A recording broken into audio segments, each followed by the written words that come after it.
오늘은 신라면으로 짬뽕을 끓여볼 겁니다. 기름을 부어주고 야채를 먼저 볶아줍니다.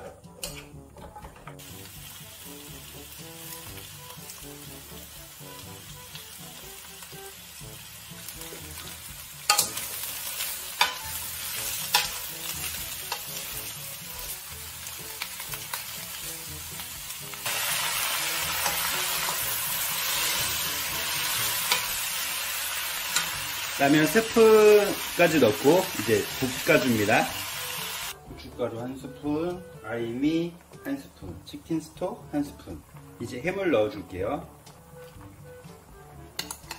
펄펄 끓을 때 해물을 넣어주면 됩니다.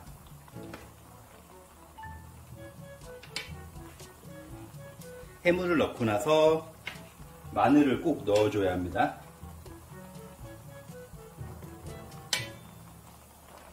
마지막으로 면을 넣겠습니다.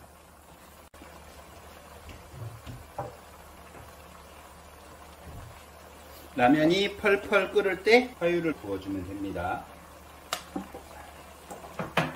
신짬뽕 끝! 신라면 짬뽕을 이제 먹도록 하겠습니다.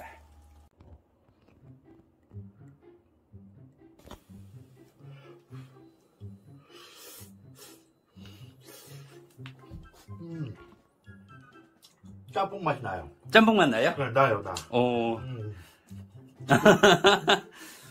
불맛 좀 나나요? 불맛 나는데요? 짬뽕 맛이 나. 신짬뽕. 신라면 짬뽕. 해산물도 넣으시고. 네. 쭈꾸미랑 새우랑 오징어 넣습니다. 좀 맛있어요. 베트남에 있으면서 가장 손쉽게 먹을 수 있는 게 라면이잖아요. 제 아내는 제가 라면을 최고 좋아하는 줄 알아.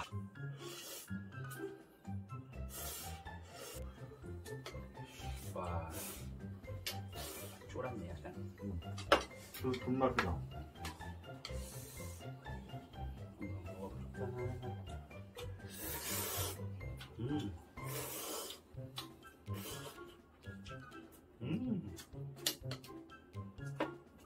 이거 어떤 분식집 메뉴로 넣어도 되겠는데? 아 그래요? 네, 내가 볼 때. 피망 나오니까 냄새 좋지 않나요? 그러니까 라면은 내 라면 맛보다 짬뽕 맛에 더 가까워요. 안녕하세요. 동그라미 국제결혼 임실장입니다. 그 베트남 쪽 관련 결혼 정보 예, 하신다고요? 저는 베트남만 하고 있어요. 요새 우리나라가 베트남 쪽에 관심을 많이 갖잖아요. 결혼을 좀 많이 알아보려고 하는 걸로 제가 알고 있는데 많이 늘어난 추세인가요? 현재 우리나라 국제 결혼이 베트남 여성과 한국 남성이 가장 많이 하고 있어요. 제가 이야기 듣기에는 코로나 이전에는 약 1년에 6,000명 정도의 한국 남성과 베트남 여성이 국제 결혼을 하고 있다고 합니다. 근데 지금 코로나 끝나고 나서 2022년 4월부터 다시 국제 결혼이 시작했는데 작년 같은 경우는 약 3,000명 정도라고 합니다. 네, 그래도 생각보다 많네요. 네, 많아요. 우리 주변에도 이제 외국 사람 보는 거 그렇게 어렵지 않아졌잖아요. 맞아요. 이거 하신 지 몇 년 되셨죠? 저 같은 경우는 7년인데요. 지금 저희 회사는 한 4년 됐습니다. 요즘 국제 결혼 추세가 점점 올라가고 있는데 저도 사실 국제 결혼하면은 약간 두려운 부분이 있거든요. 혹시나 사기 맞으면 어떡하지? 만약에 가서 돈을 썼는데 그냥 소개만 받고 아무 소득 없이 그냥 오면 어떡하지? 막 이런 걱정들이 있는데 이 국제 결혼을 할 때 좀 조심해야 될 부분 뭐 이런 거 있을까요? 제가 오늘 우리 노 총각님 유튜브에 나온 이유가 거기 있습니다. 그러니까 저는 제 아내가 베트남 여성이에요. 저도 베트남 여성과 결혼했고 저는 그래서 한국 남성과 베트남 여성 간의 이 국제 결혼이 잘못된 인식, 부정적인 거 제가 얘기 좀 해보고 싶어요. 저는 이 국제 결혼 이 시장을 전 정글로 보고 있어요. 정말 정글 같다고 생각하시면 돼요. 정글은 어떻겠어요? 처음에 정글 갔을 때 정말 쉽지 않을 거 아니에요. 내가 보이는 것밖에 알 수 없죠. 그 숲속에 무엇이 있는지 모르잖아요. 제가 이런 전화를 받아본 적이 있어요. 한 어머니한테. 어머님이 너무 막 이렇게 아파하셨어. 아들이 국제 결혼한다고 결혼을 했는데 잘못되신 거야. 잘못돼서 아들이 뇌경색으로 쓰러지셨대요. 그 충격으로 인해서. 그래서 아들이 직장 생활도 못하고 어머니가 너무 마음이 안타까워서 그냥 저한테 그냥 하소연 한번 하는 전화를 하셨어요. 그래서 제가 한번 해보고 싶은 얘기는 이겁니다. 신랑님들이 국제 결혼을 생각하시면 크게 3단계를 거치게 될 거예요. 1단계는 내가 과연 국제 결혼을 할까 말까. 그 단계를 넘었으면 어떤 업체의 도움을 받을까, 어떤 사람의 도움을 받을까를 선택하게 될 거예요. 결혼회사들을 50%는 괜찮은 사람들이고 50%는 신랑님들한테 어려움을 끼칠 수 있는 사람들이에요. 내가 어떤 선택을 하느냐에 따라 그 다음 단계는 마지막 무엇이냐, 어떤 여성을 선택할 것이냐. 이 세 가지가 다 통과를 해야 신부가 우리나라 와서 결혼 생활을 하실 수 있는 건데, 여기서 업체 선택 중에 가장 신랑님들이 피해될 업체는 어떤 업체들이냐. 유튜브에 보면 신부의 얼굴을 막 공개하는 사람들이 있을 거예요. 막 이 신부는 뭐 키는 몇이고 나이는 몇 살이고 막 얼굴 이쁜 여자들 데려다 놓고 막 홍보하는 그 사람들은 무조건 피하셔야 돼요. 우리나라에서는 그것을 법으로 금지를 해놨어요. 이게 생각보다 벌금이 무지 세요. 5천만 원 이하예요. 그러니 한국에 합법적으로 영업하는 사람들 그런 걸 못합니다. 베트남 하나 이쁜 여성 유튜브에 올려놓고 막 홍보하면 조회수나 엄청 반응이 좋죠. 그러나 한국에 있는 업체는 그걸 못하는데 그들은 베트남에서 올리는 거예요. 베트남에 있는 한국 사람들이 베트남 사람 명의로 유튜브를 개설해서 그 유튜브에 베트남 여성들의 얼굴을 막 보여주면서 신랑님들한테 유혹하고 있는 거죠. 가면 당연히 이쁜 여자가 좋다라고 하겠죠.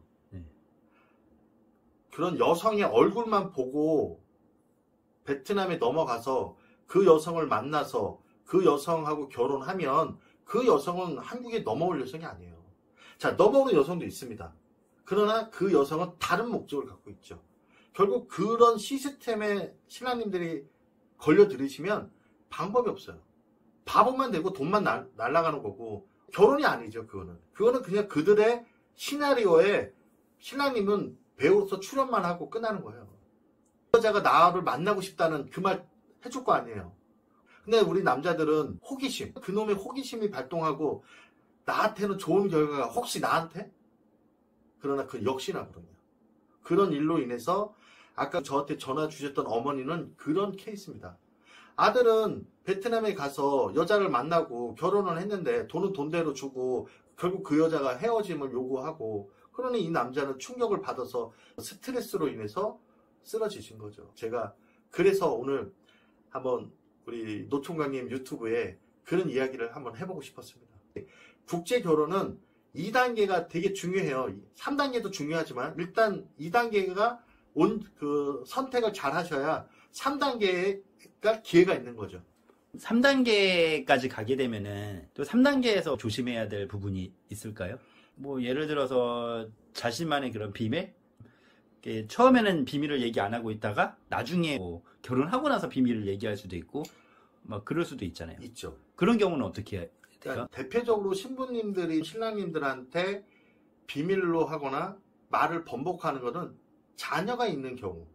그러니까 이 신부님이 자녀가 있어. 근데 그 자녀가 있다 없다를 속이는 경우는 요즘은 거의 없어졌습니다. 옛날엔 그게 문제가 많았는데 지금 같은 경우는 그런 경우는 많이 줄었는데, 그러니까 맞선 볼 때는 신랑님이 신부의 자녀를 한국으로 데리고 올 마음이냐 물어봤을 때 대개는 아니라는 대답을 더 많이 해요.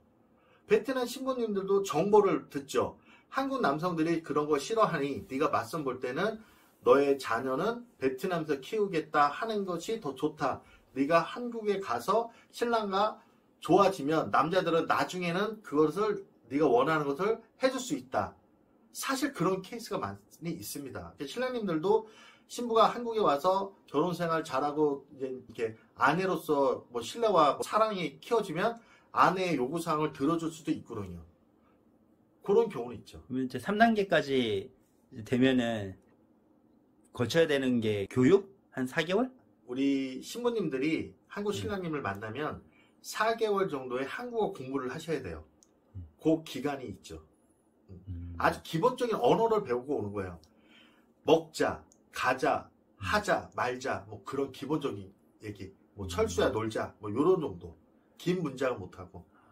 신랑 신부님이 만나면 약 7개월의 시간이 필요해요. 그 7개월이 4개월 정도는 한국어 공부를 하는 것이고 2개월 정도는 신부님, 신랑님의 비자 서류와 베트남 대사관에 접수했을 때 약 45일이 걸려요. 그래서 약 6개월. 근데 한 달 정도는 그런 여유 시간. 신랑 신부가 만난 날로부터 한 7개월 후에 신부가 들어온다. 이렇게 생각하시면 돼요.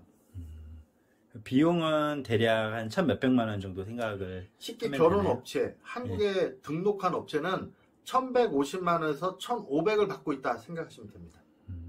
그걸 벗어나는 업체들은 신랑님들이 고민을 해보셔야 돼요. 안 좋을 수 있는 확률이 높아요.